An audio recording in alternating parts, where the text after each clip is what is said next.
हाय, hello, नमस्कार, श्री स्वामी समर्थ. मी जोशना तुमचं आजच्या व्लॉगमध्ये स्वागत करते. आणि मी चालले इथे दूध आणण्यासाठी. सकाळी आवरून झालं, फ्रेश झाली आणि सकाळी चहा लागतो म्हणून मग मी दूध आणायला चालली होती. काल रात्री आम्हाला यायला उशीर झालेला. काल रात्री ताईकडं जेवायला होतं, तुम्ही मागच्या व्लॉगमध्ये बघितलंच असणार. आणि सकाळी उठल्यावर मग बघितलं तर दूध नव्हतं, कारण मी 4-5 दिवस घरी नव्हते. फ्रीजमध्ये भाजी नाही आहे. मग मी ठरवलं की भाजी एवढ्या सकाळी येत नाही, म्हणून मग मी फक्त दूधच आणलं. आणि इथं आईची पूजा चालू होती. ती आधी पूर्ण देवघर पुसून घेत होती, कारण आमच्या इथं फार धूळ येते. मागे कन्स्ट्रक्शनचं काम चालू आहे, म्हणून मग इथे आई देवघर पूर्ण क्लीन करून घेत होती, पुसून घेत होती.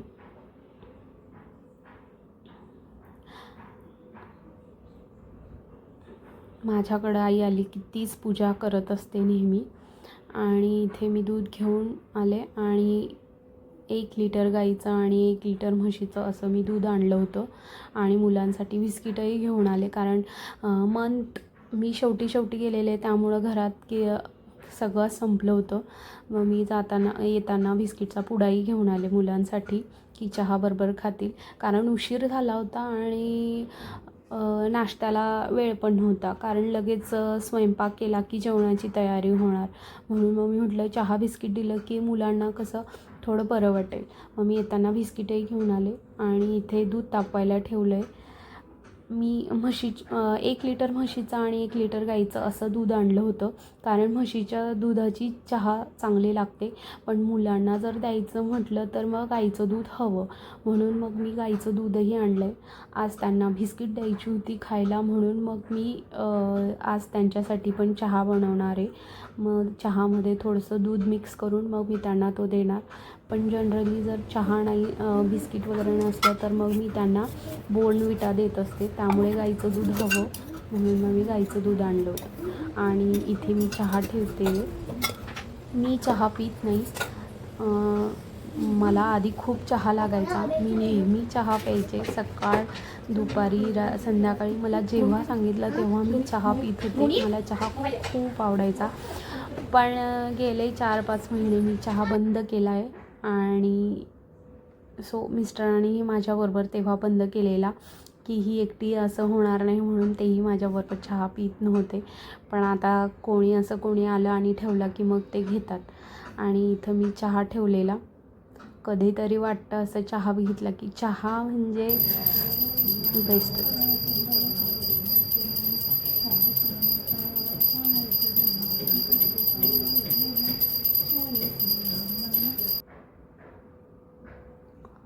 आणि आईची इथं पूजा पण झालेली. तिचं सगळं पूजेचं वगैरे आवरून झालेलं होतं. मग मी म्हटलं की तू बैस, तोपर्यंत मी चहा आणते. आणि इथं चहा उकळून घेतला आहे मी चांगला. जोपर्यंत चहा चांगला उकळत नाही तोपर्यंत तो छान लागत नाही आणि त्याला टेस्टही येत नाही तशी. मग इथं रोहित, परी आणि आईचा असे कप ठेवलेत आणि आता त्यांना चहा देणार. त्यांच्या ह्याच्यात मी थोडा चहा आणि थोडं दूध असं ठेवलं आहे.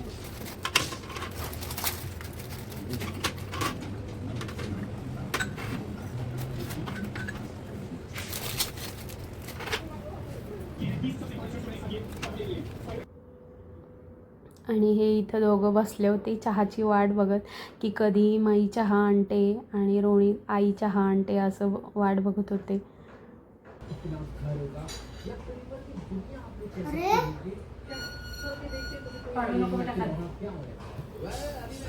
रशियन टावर में जहाँ पे लास्ट नाइट को बहुत ज्यादा खतरनाक अर्थक्वेक या फिर फ्लड आई है, क्योंकि सड़कें देख रहे हो आप, सारी सड़कें टूट गई और जो लोगों की गाड़ियां खड़ी थी वो सारी नीचे जाके गिर चुकी है। बाकी मेरा प्लान ये है कि क्यों ना मैं इनकी थोड़ी बहुत मदद कर दूं पहले, फिर चलेंगे उसके बाद प्रीपेड फैसिलिटी। भाई इस बंदे ने अपनी गाड़ी के गाने चला के गाड़ी छोड़ दे, इसको बंदा घर चला गया, बैटरी लो हो जाएगी गाड़ी। आणि काल रात्री आल्यावर मग काही नाही, आल्या आल्या आम्ही डायरेक्ट झोपलो. बॅग तशीच पडून होती आणि सकाळी उठल्यावर फ्रेश होऊन दूध आणायला गेले, चहा वगैरे झाला आणि त्यानंतर मग मी इथे बॅग आवरायला घेतली आहे. मग कपडे सगळे स्वच्छच होते कारण भावाकडे होते, तर नंतर लगेच स्वच्छ होत होते म्हणून मग मी तसेच ठेवले ते कपाटीत. आणि एरवी कुठं गेलं तर मग ते आल्यावर बॅग खाली करण्यापूर्वी ते धुवून कपाटीत ठेवायला लागतात, पण इथे माझा आधीच ते स्वच्छ असल्यामुळे मग मी तसेच ठेवले. आणि इथं परीची तयारी चालू होती, तिची आंघोळ वगैरे, ती पण फ्रेश झाली होती. चहा दूध पिल्यानंतर आईने रोनित आणि परीची दोघांची आंघोळ घालून दिली आणि इथं परी तिची तयारी करत होती. आणि त्यांची तयारी झाल्यानंतर मग मी इथं स्वयंपाकाला लागले. फ्रीजमध्ये काहीही भाजी नव्हती, करणार काय, फक्त टमॅटो तेवढे होते. माझ्याकडं टमॅटो भरपूर लागतात, रोहितला खूप आवडतात म्हणून टमॅटो नेहमी असतात.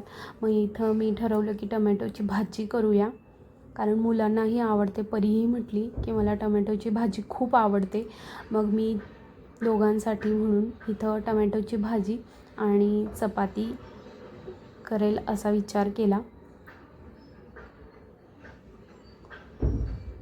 मी इथे तुम्हाला रेसिपी दाखवली नाही आहे फार, कारण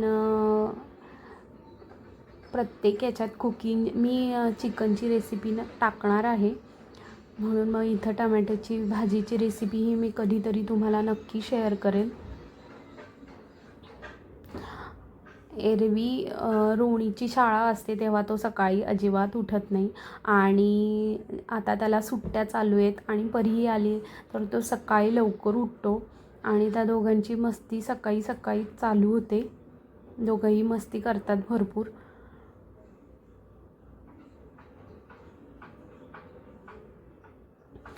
मी टमॅटो चिरण्याआधीच कांदा परतायला ठेवलेला. कांदा परतत होता तोपर्यंत टमॅटो चिरून घेतला.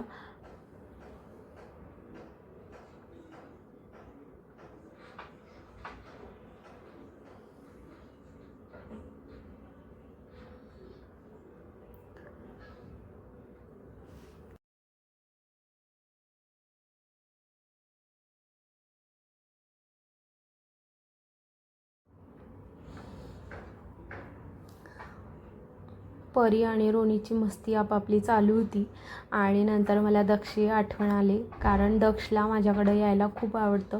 त्याला यायचं होतं माझ्याकडे पण सुट्ट्याही चालू होत्या आणि मी त्याला म्हटलंही चल असं, पण त्याचं क्रिकेट चालू होतं. क्रिकेट लावला होता त्याला, क्लास लावलेला क्रिकेटचा. मग ताई म्हटली क्रिकेट जर तू मिस केलं तर मग नेक्स्ट टाईम तुला क्रिकेट लावता येणार नाही, तू जर आता सुट्ट्या, म्हणून मग त्याला येताने आलं. छोटंसं तोंड झालेलं, पण क्रिकेटही महत्त्वाचं आहे. आपण एवढे पैसे भरून क्रिकेट लावतो म्हटल्यावर मग तो काय आला नाही. आणि इथं माझी टमॅटोची भाजी रेडी आहे आणि मी त्यात कोथिंबीर घालत होती. मी त्यात थोडा गूळही घालते. टमॅटोच्या भाजीमध्ये मला गूळ घालून केलेली आवडते आणि मुलंही छान आवडीने खातात. आणि आता गूळ पावडर मिळते त्यामुळे वापरायलाही सोपी असते. मग मी इथं गूळ पावडरच घातलेली आणि आता कणिक मळून घेते. आणि कणिक मळून झाल्यानंतर मग मला असं वाटलं की अरे फक्त साधं भाजी आणि चपातीच होते आणि आईचा उपासही होता, सोमवार होता, त्यामुळं मग साधं भाजीच पोळीने मन नाही भरणार म्हणून मग मी परत ठरवलं की डाळ भात पण लावावा. आणि मग मी लगेच इथं डाळ भातची तयारी सुरू केली. भाजी झालीच होती माझी. मग मी इथं डाळ आणि तांदूळ धुवून घेतले. माझ्याकडे मोठा कुकर पण आहे आणि त्यात डबे पण आहेत, पण मला काय माहिती पण त्यात डाळ भात केलेला तो आवडत नाही. मी नेहमी सेपरेट कुकरमध्येच डाळ भात लावत असते. डाळ वेगळ्या कुकरला लावते आणि भात वेगळ्या कुकरला लावत असते.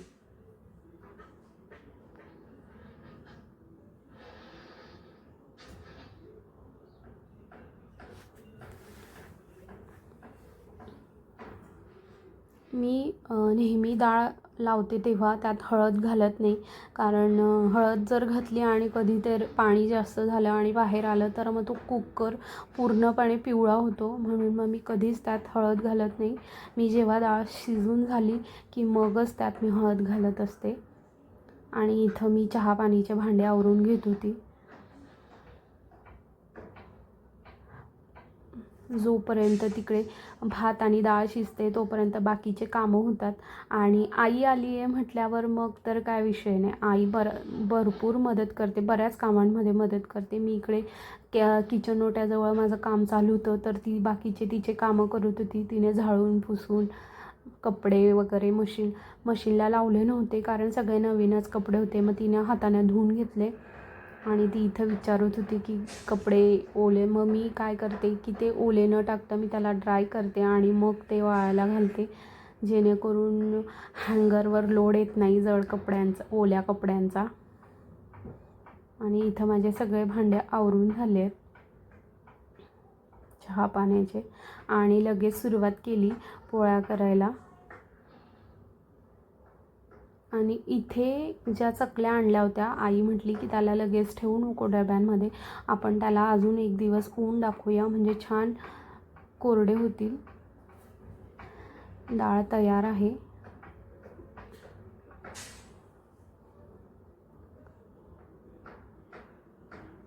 इथं मी आजूबाजूचं पुसून घेतलं होतं, कारण शिट्टी झाल्यानंतर जी पाणी उडतं ते सगळं गॅसवर उडालेलं ते छान वाटत नव्हतं, म्हणून मग मी आधी गॅस पूर्ण पुसून घेतला.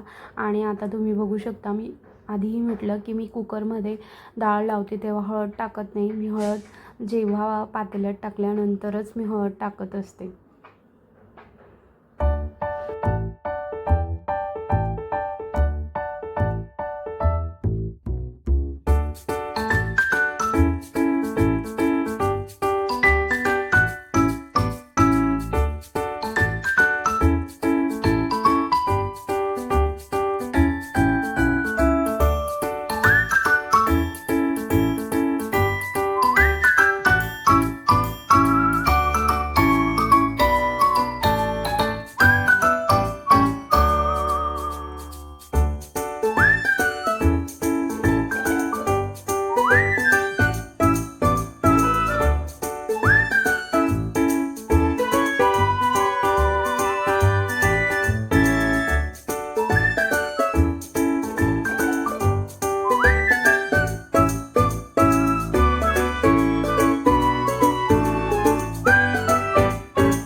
पोळ्या करून झाल्यानंतर मी लगेच देवाला नैवेद्य दिला. आणि देवाला नैवेद्य दिल्यानंतर मी लगेच मुलांना जेवायला वाढलं. आणि मुलं जेवायला बसले आणि मुलांनी सांगितलं, मला खासकर परीने सांगितलं, कारण की तिला माझ्या हाताची भाजी आवडली. माई तू टमॅटोची भाजी खूप छान केली. आणि मला वरण भातही खूप आवडला. आणि ते मस्त टी व्ही बघत इथं एन्जॉय करत होते. आणि दुपारी त्यानंतर मग आम्ही जस्ट टाईमपास केला, काही विशेष असं केलं नाही, म्हणून मग मी शूट केलं नाही. आणि संध्याकाळ झाली, मग दिवाबत्ती केली आणि मुलांना सांगितलं की संध्याकाळची पूजा करा, श्लोक म्हणा. मी रोज त्यांच्याकडनं म्हणून घेत असते. परी आली आहे तर परीकडनंही म्हणून घेते. सो आजचा व्हिडिओ कसा वाटला, आजचा व्लॉग तुम्हाला कसा वाटला नक्की कमेंट करून सांगा. लाईक, शेअर आणि सबस्क्राईब करायला विसरू नका. बाय.